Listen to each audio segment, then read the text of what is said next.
minutos, nós damos uma pausa aí no acompanhamento da CPI da Covid e nós vamos falar agora sobre a proposta de reforma do imposto de renda, que mais uma vez foi adiada, ontem foi colocada em pauta pela Câmara, não houve consenso, há uma pressão contrária muito forte, hora de um lado, hora de outro, questionamentos pelos municípios, pelos estados, entidades empresariais, entidades de classe, especialistas na área. Estamos em contato agora com o Everardo Maciel, que é secretário da Receita Federal, para falar sobre esse tema. Doutor Everardo, boa tarde.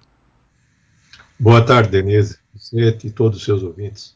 Bom, doutor Everardo, desde a última vez que nós falamos, o documento já passou, a proposta já passou por duas alterações, pelo menos, né? Houve algumas alterações em relação à possível taxação de profissionais liberais, o que pega advogados, médicos, economistas. Isso tem causado preocupação, inclusive, na Receita Federal, pela possibilidade de estimular a pejotização para se escapar de uma taxação maior, né? Houve alguma flexibilização nesse sentido, mudanças em relação à redução do imposto de renda para a pessoa física, com compensação na contribuição social do lucro líquido. E ontem chegou ao ponto de ampliar a participação dos municípios, que teriam direito a um repasse de 1,37% do fundo de participação mesmo, o que daria um reforço de 6 bilhões e meio mais ou menos, só que aí os estados não gostaram de ficar de lado, reivindicam também esse tratamento, e aí a liberação total de recursos poderia chegar à ordem dos 18 bilhões.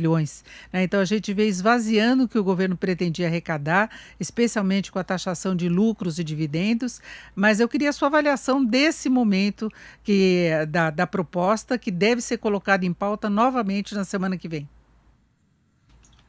Bom, nós tivemos um projeto encaminhado pelo Poder Executivo, um substitutivo do qual eu já conheci 4 versões, portanto totalizando 5 versões, que muda a cada momento ao sabor do vento, ao sabor das pressões, mais precisamente.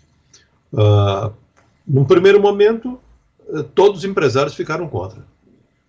Então se fez, já no substitutivo, fez um alívio para alguns setores, para alguns grupos de empresários. Mas aí trouxe um problema, agora para os estados e municípios, porque não há almoço de graça nisso.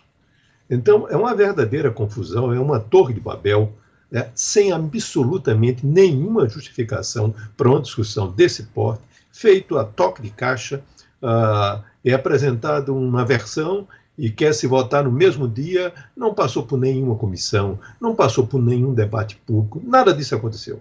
É apenas um estuário para caprichos pessoais, para procura de protagonismo e também para canalizar ressentimentos infundados, ao final de contas, fazer um projeto que não serve para nada e só serve para perturbar a sociedade brasileira. Agora, se chegou ao ponto de colocar até o piso dos professores na pauta de negociações, não é? Bom, veja bem a que chegamos. Disse, então, todos os municípios estavam contra. Então, chamou-se parcela dos municípios, que é representada legitimamente pela Confederação Nacional dos Municípios, disse, olha, mas nós vamos fazer o seguinte, nós vamos fazer com que haja um contingenciamento e eventual aumento de remuneração dos professores no ensino fundamental dos municípios, portanto, de tal sorte que você leve alguma vantagem. Isso não é possível ser tratado dessa maneira. Isso definitivamente não é uma coisa séria. Isso é uma irresponsabilidade.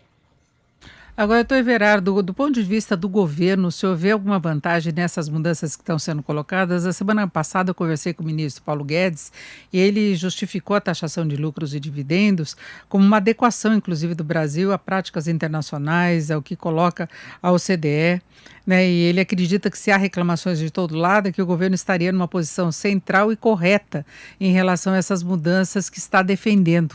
Como é que o senhor vê essa posição que é do Ministério da Economia? Uma outra perspectiva é que ele esteja errado.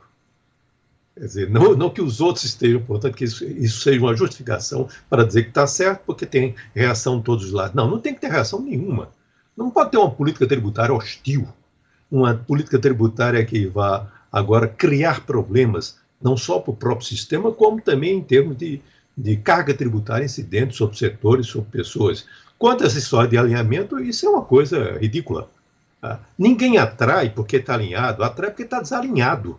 É o contrário, justamente o contrário. Isso é falta de conhecimento de política tributária que faz dizer uma frase desse tipo que não tem nexo nenhum.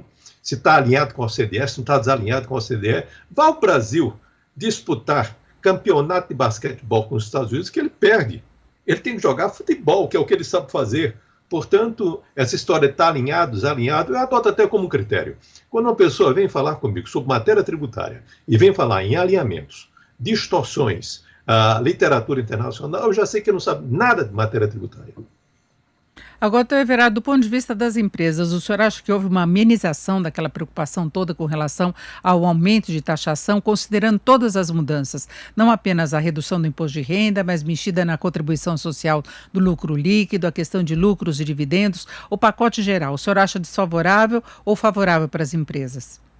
Desfavorável, e vou explicar. Num primeiro momento, o objetivo era alcançar todas as empresas, um prejuízo para todos. Então, aquela coisa assim, nós fazemos uma condenação à morte de um conjunto de pessoas. Eu digo, eu vou retirar essa ficou satisfeita porque não vai morrer.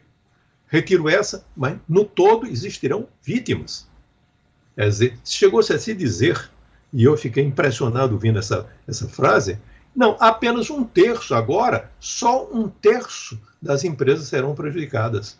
Mas como é que você acha falar em prejudicar empresas, falar em aumento de carga tributária para empresas, numa circunstância de pandemia, com risco fiscal visível, eminente, está na cara, com inflação também presente, nós estamos flertando o tempo inteiro com a inflação, com a possibilidade, no caso de distribuição de dividendos, de que exija, inclusive, risco cambial, quando essas empresas multinacionais resolveram antecipar a distribuição de dividendos. E é uma coisa interessante, falar tributar lucros e dividendos. Nós sempre tributamos lucros.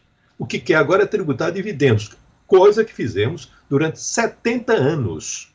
Tributamos lucros e dividendos. Há 25 anos, só tributamos lucros.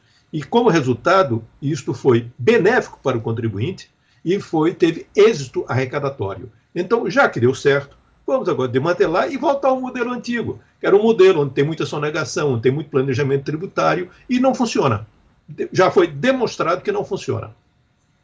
Agora, doutor Everardo, se fala também que com essa mudança, taxando mais os dividendos, as empresas ficariam com mais fôlego financeiro para investimentos, inclusive para contratações, para desenvolvimento da própria atividade, que teria menor taxação. O que seria taxado seriam os dividendos e a distribuição, né, aquela parcela dos recursos que a empresa destinaria aos sócios. O senhor acha que essa visão também é errada?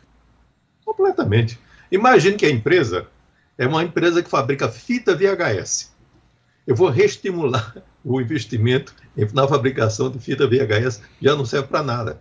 Então, ao passo que quando os dividendos não têm incidência, não é isenção, é não incidência, quer dizer, já foram tributados, nada significa, não existe nenhum impeditivo para que haja reinvestimento na própria empresa. Agora, pode haver investimento, melhor dizendo, em outra empresa, ser mais lucrativa, ou pode haver investimento no mercado financeiro, que circunstancialmente pode ser a melhor opção, ou pode consumir, ou pode combinar tudo isso, enquanto que a outra induz ao reinvestimento naquela empresa, ainda que seja a pior alocação possível.